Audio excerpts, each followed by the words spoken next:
Bonjour, pour faire suite aux petites séries sur les vidéos et la préparation des étuis.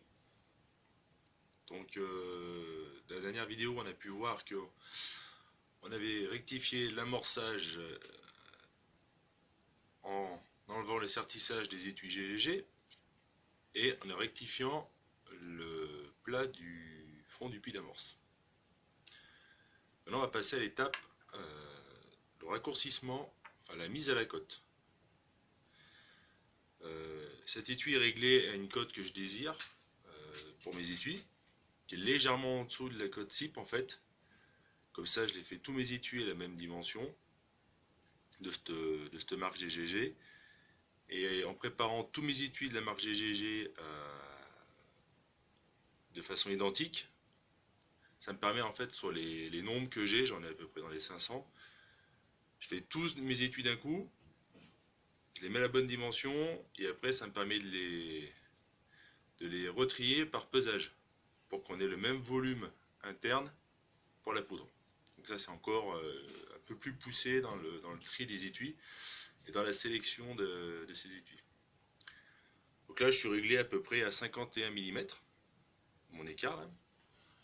Ça c'est un case-trimmer Wilson. Hein, la marque si vous voulez la voir, je sais pas si on regarde là comme il faut, voilà. Donc ça c'est la chambre, j'appelle ça une chambre, hein. Je sais pas si ça porte un autre nom, mais moi j'appelle ça une chambre, où on va rentrer l'étui.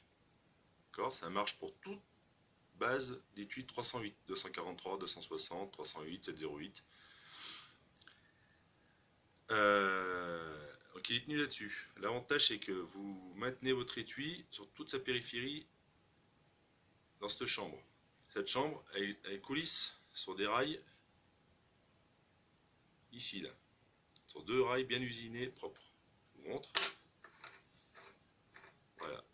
Ce qui permet pour moi, je pense, d'avoir une concentricité par rapport au couteau qui est ici. Si vous êtes de biais, bah vous allez usiner votre collet ici de biais. Et ça ne sera pas précis. Donc on le pose là-dessus.